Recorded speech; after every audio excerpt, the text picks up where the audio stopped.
Isang content creator ang nakasloob na nag-overnight sa isang madilim na kagubatan upang mag-imbestiga at maglaro ng Ouija board. Ngunit sa hindi inaasahan ay makakaranas pala siya ng isang napakatinding kababalaghan.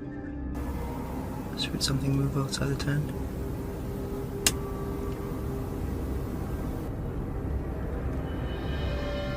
Okay, I'm gonna end the session for a second, okay? I'm closing off the session.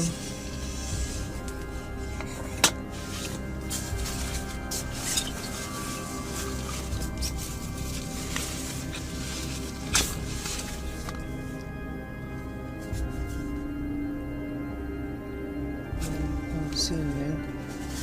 That was weird. It literally walked as it walked. It literally sounded as if. Stacy. What the was that?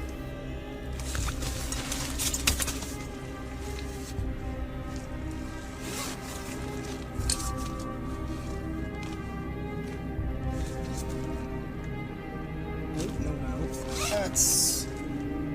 I don't know what the hell that was. I don't know if I want to know what the hell that was.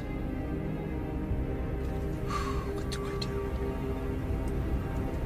Honestly, I think I should probably leave. Yeah, let's, I think I'm gonna do that. Sa video ay maririnig natin ang isang nakakatakot na boses ng mga oras na binubuksan niya ang zipper ng kanyang tent na dahilan naman upang siya ay mabigla, at dahil sa sobrang takot na kanyang nararamdaman ay hindi niya kinaya ang pangyayari ng mga gabing ito, kaya't nakapagdesisyon na lamang siya na lisanin ang kagubatan. I just heard something. Something made a sound in my ear. What the was that? Nope. Let's just go. There's the exit. Ang susunod na video naman ay nakakapanindig balahibo ang mga pangyayari. Isang babae ang nag-explore sa isang abandonadong bahay upang mag-imbestiga at paglaro ng Ouija board upang makipag-communicate sa mga entity at mga espiritong na trap sa abandonadong bahay na ito. Ngunit ang mga susunod na pangyayari ay hindi niya kinaya na siyang nagtulak upang lisanin niya na lamang ang lugar. Am I dealing or am I speaking with the devil right now through this Ouija board? It is not Brenda. You've just said it's Brenda. It's not Brenda, is it? Oh my god.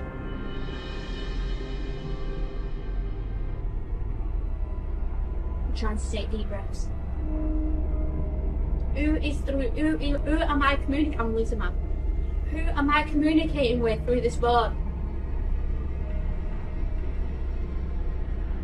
My nose is bleeding right now. Oh my god. The demon it's trying to say. I've got no tissue, but my nose is bleeding right now. The body's moving.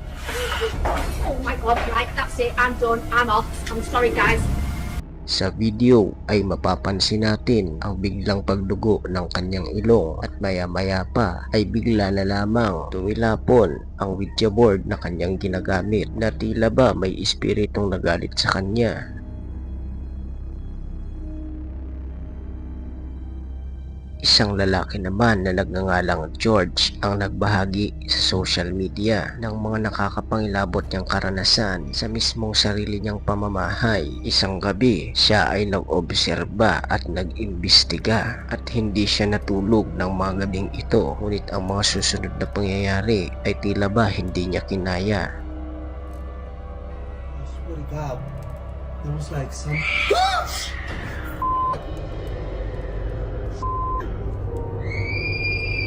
What the f is that? What the f is that? You gotta be kidding me! Who goes there? Who goes there? That cannot be real. What the f? You gotta be kidding me. What the f was that? You gotta be kidding me.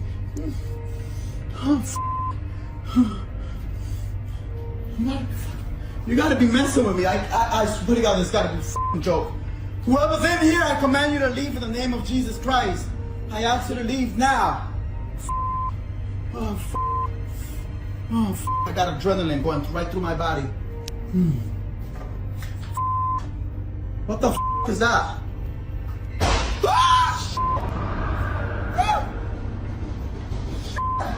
What the who got there? You gotta be fucking kidding me. Wasn't this close?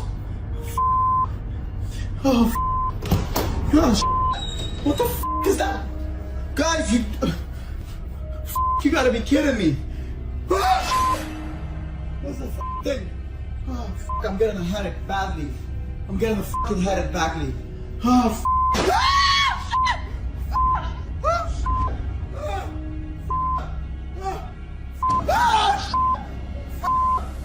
gotta be kidding me.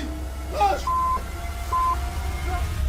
Sa video ay makikita natin ang labis na takot na kanyang nararamdaman at maririnig din natin ang pagsigaw ng isang babae na hindi niya mahanap kung saan ba ito nagmumula. Ngunit maririnig naman natin tila ba ito ay nasa loob lamang ng kanyang bahay at para bang galit ang espiritong ito dahil sa mga nagtumbahan na mga upuan.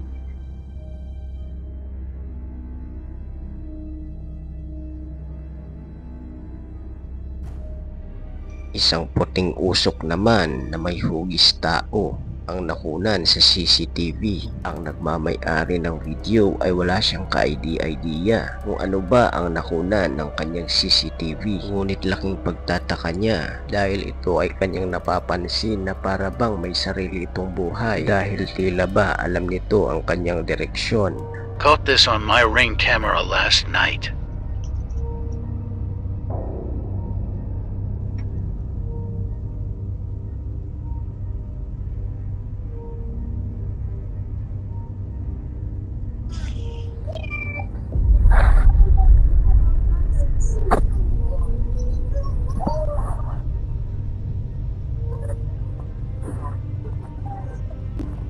Sa video ay mapapansin natin ang isang puting usok na may hugis katawan ng tao ang tumagos sa isang puting duyan. Ngunit ang kapansin-pansin ay para bang naitulak nito ang nakatagilid na duyan na para bang ito ang dahilan kung bakit ito gumalaw. Ikaw kaibigan, ano sa tingin mo ang nahagip sa CCTV? Ikaw na ang bahalang humusga.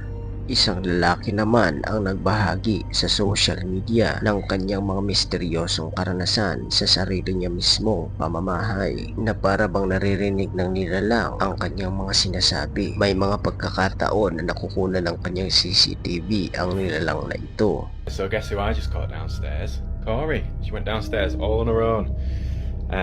She did come shooting back upstairs as soon as I went down, but that's progress. Well, she's doing a bit better now. Here she is. You alright, Corey? Feeling a bit better now. She seems a bit chirpier. Feeling better, Corey? She just wants attention. She's booked in for the vets tomorrow, so hopefully she's alright, but my last cat, you alright? No. Oh, I'm really worried about her. Come here. Right. Just want to show it happening again. So, if there's anything in this room, can you... I didn't even have to finish.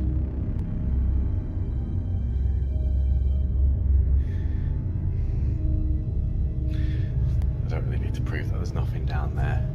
You'd hear the door go anyway. Right, let's try again.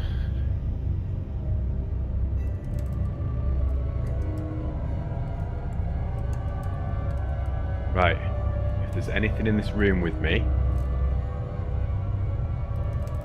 or, well, yeah, if there's anything or anyone in this room right now, open the door again.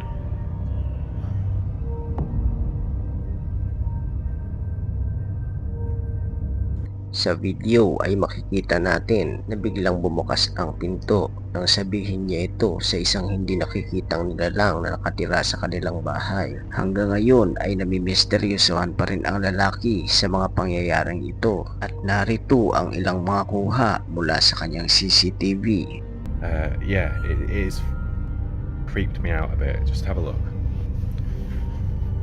Right, so this is my corridor. At first glance, like when I took the picture, I didn't see anything, but then I noticed here, and it's really hard to see because it's in the shadows, but like, I don't even know if the camera can pick that up. Like, it kind of looks like it's probably just a bit of pareidolia with my coats, because that's where my coats are hung. But then I looked at another picture here, and you can see the coats aren't positioned like that. So like, this is the other picture.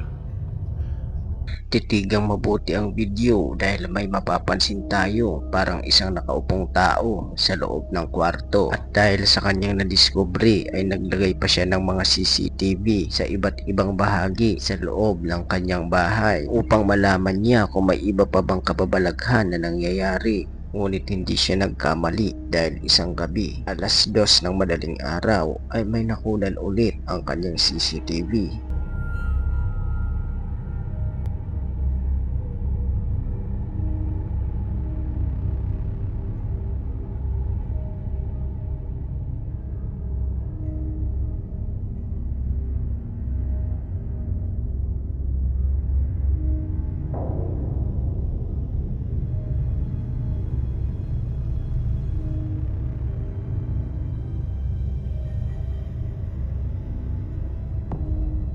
Sa video ay mapapansin natin na tila ba may nakikita ang pusa sa ibaba ng pinto, at maya-maya pa ay bigla na lamang itong bumukas kahit na walang tao sa lugar. Mapapansin rin natin na biglang natumba ang skateboard kahit na hindi naman dumampi ang pinto dito. Ikaw kaibigan, ano sa tingin mo ang mga misteryosong pangyayaring ito? Maaari mong i-comment ang iyong sagot.